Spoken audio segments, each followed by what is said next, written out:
매년 1월 세계 주요 정치 경제 지도자들이 세계 경제 포럼 연례회의 참석을 위해 스위스 다보스에 모입니다. 하지만 올해는 달랐습니다. 유럽은 트럼프가 그린란드 위협과 미국의 동맹국에 더 대립적으로 변하면서 불안하게 다보스에 왔습니다. 분위기는 긴장감이 감돌았고 도널드 트럼프가 무대에 올라 헤드라인을 장식할 준비를 하자 모든 시선이 그에게 쏠렸습니다. 하지만 그가 무대에 오르기 전에 예상치 못한 일이 벌어졌습니다. 인구 4천만 명인 한 나라 지도자가 무대에서 연설했습니다. 그 연설은 매우 직설적이고 냉혹해 많은 지정학 분석가들이 수십 년 만에 가장 영향력 있는 세계 지도자 연설 중 하나로 평가합니다. 수십 년간 캐나다 등은 규칙 기반 국제 질서 아래 번영했습니다. 이 거래는 더 이상 유효하지 않습니다. 우리는 단절의 시기에 있고 강대국들은 경제 통합을 무기로 사용합니다. 중경국들은 협력해야 합니다. 왜냐하면 우리가 테이블에 앉아 있지 않으면 우리가 메뉴가 되기 때문입니다. 우리는 옛 질서가 돌아오지 않음을 알고 이를 애도하지 말아야 합니다. 우리에게도 무언가가 있습니다. 더 이상 가장하지 않고 현실을 직시하며 국내에서 우리의 힘을 키우고 함께 행동할 수 있는 능력입니다. 그 지도자는 캐나다 총리 마크 카니로 베이징 방문과 중국과의 대규모 무역 협정을 마치고 막 돌아왔습니다. 카니 총리는 무대에서 거의 보기 드문 행동을 했습니다. 그가 미국 패권을 소련 몰락에 비유하고 미래가 과거와 다를 것이라 선언하자 카니 총리 연설에 기립 박수가 쏟아졌습니다. 그리고 솔직히 캐나다가 G7 나토, 파이브 아이즈 회원국이며 미국과 긴 국경을 공유함에도 많은 이들이 인정하기 두려워했던 사실을 공개적으로 인정했다는 점이 놀라웠습니다. 미국의 패권 시대가 끝나고 2차 세계대전 이후 미국이 만든 체제가 붕괴되고 있습니다. 하지만 아이러니하게 그 붕괴의 중심엔 미국 자신이 있습니다. 하지만 그 전에 우리는 이 새로운 분열된 세계에서 무슨 일이 일어나는지 살펴봐야 합니다. 왜냐하면 도널드 트럼프가 권력을 어떻게 바라보는지 마크 카니의 연설과 유럽의 대응을 이해하게 되면 갑자기 모든 것이 훨씬 더 명확해지기 때문입니다. 이 차트는 정치학자 이안 브레머가 설립한 G7 미디어에서 나온 것으로 1부터 10까지 순위를 매깁니다. 한번 봐주시기 바랍니다. 도널드 트럼프가 각국에 대해 얼마나 많은 영향력을 가지고 있는지 보여줍니다. 강경한 발언에도 불구하고 트럼프는 중국에 대해 거의 영향력이 없습니다. 작년에 분석가들이 탁월한 말을 쓰기 시작했습니다. 트럼프는 강국과 마주할 때 어떤 일이 일어나는지 설명을 피합니다. 중국이 그 대표적 사례입니다. 트럼프가 지난해 4월 전 세계적인 무역전쟁을 시작했을 때 즉각적으로 보복 관세로 대응한 나라는 단 한 곳뿐이었습니다. 그 나라는 바로 중국이었습니다. 이유는 중국의 영향력 때문입니다. 미국 경제는 중국 제조업과 공급망에 많이 의존합니다. 그리고 트럼프가 100%, 150%, 심지어 200%의 관세를 위협했을 때 미국 시장은 격렬하게 반응했습니다. 주식이 급락하고 투자자들은 공황 상태에 빠졌으며 세계 경기 침체 우려가 커졌습니다. 중국은 그냥 기다리기만 하면 됐습니다. 압박이 다시 워싱턴으로 옮겨가고 10월 트럼프는 시진핑 주석과 만나기 위해 한국을 방문했습니다. 양측은 휴전을 선언하고 관세를 동결했습니다. 약 5% 수준에서 그 결과는 우위 과시가 아닌 한계 인식이었습니다. 바로 여기서부터 상황이 흥미로워집니다. 인도 등 미국의 민주주의 파트너들도 중국보다 더 높은 관세를 받고 있습니다. 이는 인도가 적이어서가 아니라 영향력이 없기 때문입니다. 이제 저울의 반대편을 살펴보면 트럼프는 신중하거나 인내심 있게가 아니라 매우 공격적으로 행동합니다. 여기서 파포, 즉 막 해보다가 뭔가를 겪게 된다라는 표현이 등장합니다.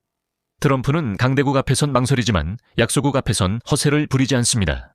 미국 정부는 베네수엘라에 군사작전을 벌여 마두로 부부를 체포해 뉴욕으로 이송했고 현재 브루클린 감옥에 수감 중입니다.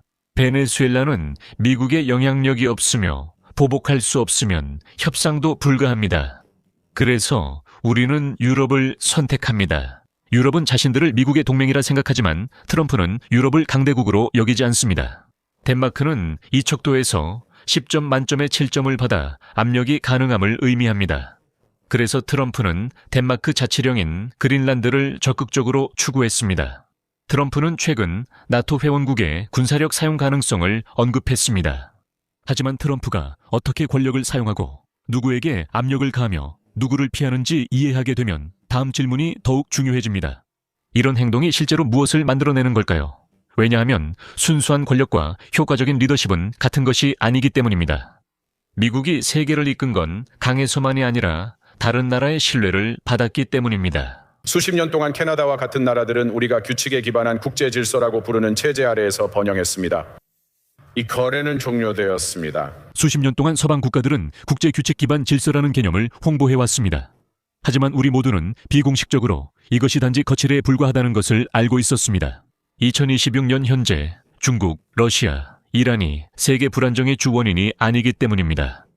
이제 그 타이틀은 분명 미국에 돌아갔습니다. 카니 총리는 이 중요한 순간을 강한 비유로 설명했습니다. 그는 소련 가게 주인이 매일 아침 전 세계 노동자여 당열하라 표지판을 창문에 걸었다고 설명했습니다. 모두가 그 표지판이 거짓임을 알고 있었고 가게 주인도 손님들도 알고 있었습니다. 하지만 그 표지판이 창문에 걸려있는 한 체제는 멀쩡해 보였습니다. 그러나 표지판이 내려지자 환상이 깨졌습니다. 카니는 이 이야기를 통해 이제 수십 년간 창에 걸었던 미국 패권의 표지판을 내릴 때가 됐다고 세상에 전했습니다. 제2차 세계대전 이후 미국 대통령이 어느 당이든 예측 가능성은 미국의 가장 큰 전략적 자산이었습니다. 전 세계는 창문에 표지판을 걸고 규칙 기반 질서가 평화와 안정을 가져왔다고 가장할 수 있었지만 이제 모든 것이 달라졌습니다. 트럼프 대통령 해서 문제는 미국의 힘이 아닌 변동성입니다. 관세는 갑자기 생겼다 사라지고 안보 보장은 조건처럼 느껴집니다. 오랜 동맹국들은 공개적으로 압박과 위협, 모욕을 당합니다. 그리고 예측 불가능함이 표준이 되면 국가들은 미국과 정면으로 맞서지 않습니다. 그들은 적응하고 다양화하며 조용히 미국에 대한 의존도를 줄입니다. 이것이 마크 카니가 캐나다를 위해 중국과 카타르를 방문해 새 무역 협정을 맺은 이유이며 많은 사람들이 간과하는 중요한 변화입니다. 세계는 친미와 반미 진영으로 나뉘는 것이 아니라 불안정을 견딜 수 있는 나라들과 그렇지 못한 나라들로 나뉘고 있습니다. 유럽, 아시아, 중동, 글로벌 남방우, 중경국들이 같은 결론을 내리고 있습니다.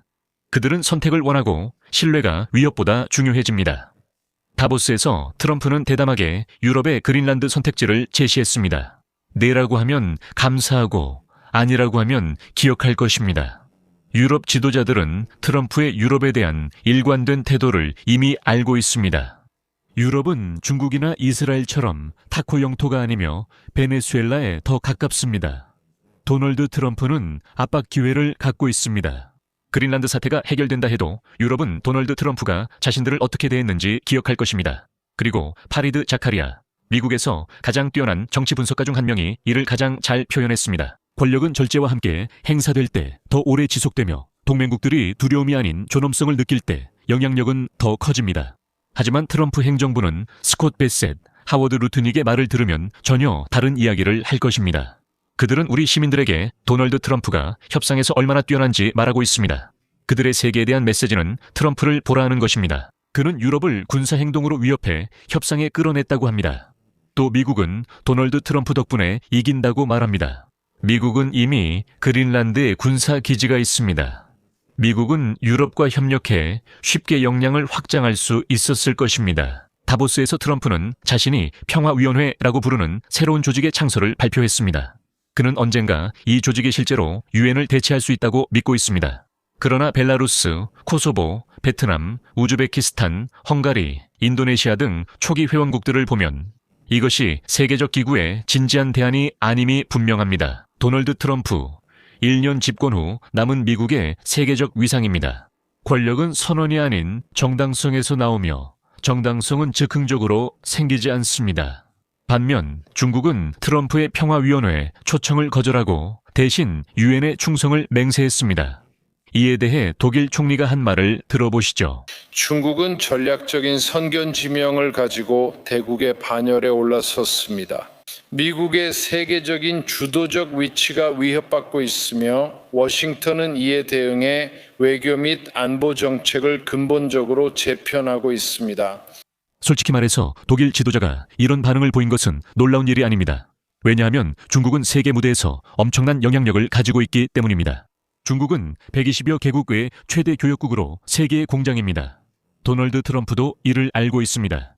트럼프가 중국에 대해 이야기할 때 얼마나 공손하고 존중하는 태도로 말하는지 한번 들어보세요.